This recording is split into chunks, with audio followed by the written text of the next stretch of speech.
Lalu seberapa besar tekanan yang sesungguhnya dihadapi UMKM saat ini? Bertahan atau tumbang? Dan untuk membahasnya, kami sudah terhubung dengan peneliti ekonomi Selios, Diah Ayu. Halo Mbak Diah, apa kabar? Halo Mbak, kabar baik. Iya, Mbak Diah, ini kalau misalnya kita melihat kan sebenarnya pemerintah sudah mempermanenkan ya tarif PPh final 0,5% ini bagi UMKM di tengah pelemahan daya beli dan tekanan ekonomi dari perspektif ekonomi makro. Apakah ini menunjukkan memang pemerintah tampaknya sudah menyadari ya kondisi UMKM ini memang sedang tidak baik-baik saja gitu? Yang pertama memang Mbak, kalau misalnya ini ada dipermanentifikasikan PPh final UMKM ini, tapi kan bukan untuk semua kalangan atau semua objek pajak ya Mbak. Dikecualikan untuk tadi BUMDes, CV, dan PT. Itu juga menjadi sinyal kuat bahwa pemerintah ini sedang mengejar realisasi penerimaan pajak. Kita tahu bahwa realisasi penerimaan pajak tahun 2025 ini tidak 100%, hanya 87,6% dari target sebesar 2.189 triliun. Artinya pas pemerintah melakukan kembali breakdown program ini melakukan penerimaan negara lebih banyak karena kita tahu lebih dari 80% penerimaan negara itu dari pajak kayak gitu. Karena itu pemerintah ini mencari-cari lagi nih bagaimana cara penerimaan negara lebih besar. Yang satunya adalah dengan adanya mempermanenkan final PPh UMKM 0,5% ini sendiri, tapi mengecualikan adanya CV, PT dan juga BUMDes ini sendiri. Seperti itu, Mbak. Kita melihat kan sebenarnya masalah di lapangan saat ini bukan terkait hanya utamanya terkait pajak begitu, tapi justru pada kekosongan pembeli akibat deflasi yang sudah 5 bulan berturut-turut. Nah, jika omset UMKM ini terus turun karena masyarakat akhirnya menahan belanja, apakah artinya stimulus akhirnya nggak nendang atau justru memang belum tepat sasaran aja, Mbak Dia? Nah, Mbak, kita harus tahu dulu nih, Mbak, kalau misalnya di BPS Semen kuartal pertama ini dibilang kalau konsumsi rumah tangga ini tumbuh sebesar 5,52% secara tahunan atau year on year. Tapi kenyataannya indeks keyakinan konsumen ini merosot. Dari Januari ini ada 127 basis poin untuk indeks keyakinan konsumennya. Tapi pada Maret tahun 2026 ini indeks konsumennya itu hanya 122,9 basis poin. Nah, indeks ini menurun dan menggambarkan bahwa penurunan optimisme daya beli masyarakat. Dari daya beli masyarakatnya aja ini nggak confidence untuk mereka membelanjakan uangnya itu dan lebih baik untuk disimpan ke tabungan. Otomatis ini adalah hal yang tidak baik di segi ekonomi UMKM dan juga pasar karena cuma ada produsennya aja, konsumennya ini nggak ada. Karena itu bisa lihat bahwa iya betul emang kurang nendang dan kurang tepat sasaran untuk banyak insentif saat ini. Ya kalau misalnya kita melihat baru saja BPS merilis inflasi di mana inflasi ini tampaknya di luar ekspektasi pasar juga begitu ya, lebih tinggi bahkan angkanya mencapai 3,08%, mendekati batas target Bank Indonesia yang sebenarnya memperkirakan sekitar 3,5%. Nah, bagaimana apakah Selius melihat ini memang ada nyata adanya pelemahan daya beli di tengah masyarakat? Betul Mbak, kalau misalnya kita lihat kepertumbuhan upah real atau upah yang dapat dibelanjakan atau disposable income masyarakat ini tuh minus 0,7% di tahun 2025, di kuartal 4 2025. Ini kita bisa bayangkan kalau misalnya penurunan para penurunan kelas menengah sampai 10 juta dari tahun 2021 sampai 2025 ini bukanlah hal yang kita dapat wajarkan karena penurunan kelas menengah ini juga adanya penurunan untuk belanja perekonomian di masyarakat kelas menengah dan menengah ke bawah. Ini kan otomatis juga mengurangi kemampuan para belanja mereka untuk UMKM. Dan juga adanya pelemahan optimisme masyarakat untuk pembelanjaan pangan dan harga kebutuhan pokok. Dan kita perlu tahu kenapa sih inflasi ini bisa setinggi ini dan bahkan ini udah mendekati 3,5%. Yang pertama adalah adanya MBG.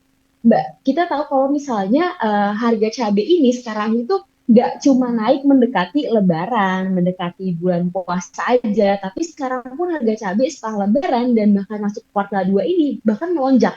harga protein seperti ayam, telur juga di berbagai daerah di kabupaten kota di Indonesia juga semakin meningkat. Ini salah satunya adalah akibat dari adanya program MBG. Karena kita tahu banyak sekali SPG SPG atau semuanya ini ambilnya itu di orang pertama. Mereka meng-cut middleman dan produsennya ini ketika turun atau menjual hasil barangnya ke pasar ke masyarakat ini sudah sisa-sisanya aja dan kita saling berebutan harganya mahal oleh karena itu inflasi pangan meningkat sedangkan upah real yang bisa kita konsumsikan ini gak sebanyak kayak dulu karena di harganya itu makin mahal sedangkan inflasi kian meningkat.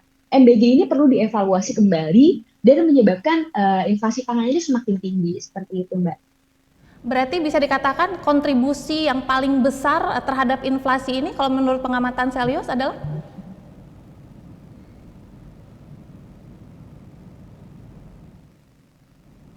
Iya betul Mbak, inflasi yang paling besar ini inflasi pangan karena bergejolak. Karena ini langsung menyerang ke rumah tangga perseorangan. Karena kan kita tahu kalau misalnya kita berhadapan langsung dengan produsen-produsen besar, harganya itu udah nggak mungkin lagi sama Mbak. Karena kita dihadapkan dengan program pemerintah atau program political will yang sangat besar sehingga inflasi pangan ini yang menyebabkan inflasi keseluruhan secara nasional tidak bisa dihindari. Ya, kalau misalnya kita melihat sebenarnya kan pertumbuhan ekonomi yang masih berada di atas 5% begitu ya, tapi justru pelaku UMKM mengeluhkan omset yang menurun. Nah, apakah ini artinya pertumbuhan ekonomi Indonesia ini belum sepenuhnya inklusif? Karena kan kalau misalnya kita melihat juga dari data BPS yang baru saja dirilis, inflasi ini tampaknya seluruh provinsi di Indonesia mengalami inflasi tahunan. Apakah memang pertumbuhan ekonomi ini tidak merata begitu sebenarnya? Iya Mbak, kalau misalnya kita lihat ke pertumbuhan yang 5,61% ini, kita bisa lihat kalau misalnya kebanyakan adalah government spending. Government spending itu banyak gunanya dikeluarinnya. Kalau kita lihat banyak sekali dari program makan bagi gratis sendiri, Koperasi Desa Merah Putih yang bahkan impor mobil ke Indonesia dari India ini sendiri. Government spendingnya itu nggak habis kayak untuk kunjungan atau raker di daerah-daerah di provinsi-provinsi kabupaten kota di luar DKI Jakarta yang bisa dapat melakukan multiplier efek ekonominya itu bukan, bahkan itu di-cut budgetnya dari setiap kementerian lembaga maupun provinsi. Oleh karena itu makanya masyarakat ini nggak confidence untuk mengeluarkan uangnya untuk belanja kayak tadi.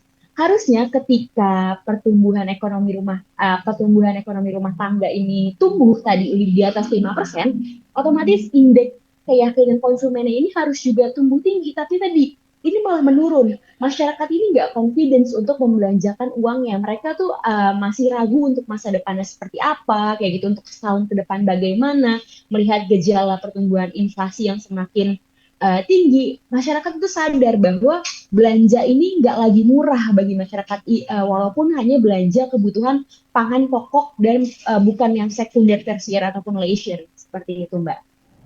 Ya meskipun sebenarnya ada angin segar terkait PPh final ini untuk UMKM, tapi di sisi lain justru ada kelompok lain yang dikeluarkan oleh pemerintah untuk menerima fasilitas pajak ini seperti CV, Firma, BUMDes begitu ya. Apakah langkah ini justru merupakan ada potensi untuk menghambat pertumbuhan usaha yang sebenarnya ingin naik kelas begitu? Betul nggak? Sebenarnya kita ini nggak boleh melihat UMKM ini seberapa untuk melihatnya ya sebagai seberapa besar target penerimaan pajak yang berhasil dihimpun. Melainkan kita harus lihat nih UMKM ini tuh sebagai kemampuan wajib pajak untuk tumbuh dan bertahan kayak gitu. Kalau misalnya keadaan ekonomi lagi sulit, kita tahu kalau misalnya banyak UMKM yang mengeluhkan kalau misalnya mereka impor, sekedar impor kedelai aja, itu kan udah mahal sekarang karena mengikuti kurs dolar Indonesia saat ini yang cukup lemah. Nah, oleh karena itu bisa dibilang kalau misalnya dulu nih, misal ada CV atau firma ini yang omsetnya itu 1 miliar dengan keuntungan bersih 300 juta. Kalau misalnya mereka masih dikenakan pajak PPh final 0,5%, itu mereka pajak tahunannya hanya bayar 5 juta per tahun. Tapi ketika mereka dikecualikan dan harus membayar pajak sebesar 22% dari keuntungan bersih, ini bayar 33 juta. Ada selisih 28 juta per tahun. Beban fiskalnya ekstrim banget, Mbak. Hal ini tuh berpotensi memicu disinsentif bagi pertumbuhan dunia usaha dan mereka akan terjebak di perusahaan informal dan bahkan nggak mau nih untuk um, memajukan usahanya karena kan ini pajaknya kan juga semakin besar ya kalau mereka akan maju kayak gitu. Ya kalau misalnya pada akhirnya banyak usaha yang menahan ekspansi dan untuk menjadikan Mhm. usahanya menjadi lebih besar. Sementara di sisi lain ini kan pemerintah menargetkan UMKM untuk bisa menciptakan lapangan kerja begitu ya, 2,4 juta lapangan kerja baru bahkan yang diharapkan. Apakah dengan kondisi seperti ini target tersebut realistis, Mbak Dia? Iya Mbak, kalau misalnya kita tahu target ini tuh seperti halnya pemerintah tuh mempertanyakan diri sendiri ya, karena kita tahu kalau UMKM ini aset bukan sekedar objek pajak kayak gitu. Kalau misalnya UMKM terus ditekan dan bahkan dan bahkan CV, firma dan juga PT ini dikeluarkan, itu kan otomatis menjegal para UMKM itu untuk naik kelas. Padahal dari para menteri-menteri sebelumnya itu selalu bilang UMKM tuh harus naik kelas, harus menyejahterakan para pekerjanya, harus banyak membuka lapangan pekerjaan. Tetapi ketika mereka membuka lapangan pekerjaan dan dikecualikan dari PPh final 0,5% ini, walaupun katanya menghindari para UMKM nakal yang punya omset besar, tapi kan ini tidak dibuat secara bertahap seperti itu. Ini langsung dikenakan sebagai jalan pintas penerimaan negara. Ini belum tentu adil seperti itu, Mbak. Ya, kalau misalnya kita melihat banyaknya volatilitas dan juga kebijakan yang masih berubah-ubah di dalam negeri sendiri begitu. Menyusutnya kelas menengah juga menjadi salah satu tekanan yang cukup berat untuk UMKM, ditambah tekanan nilai tukar rupiah dan pastinya ketidakpastian ekonomi global begitu. Apakah UMKM ini masih optimis nggak sih jadi penyelamat ekonomi atau justru kali ini UMKM sendiri yang sebenarnya butuh penyelamat gitu Mbak Dia?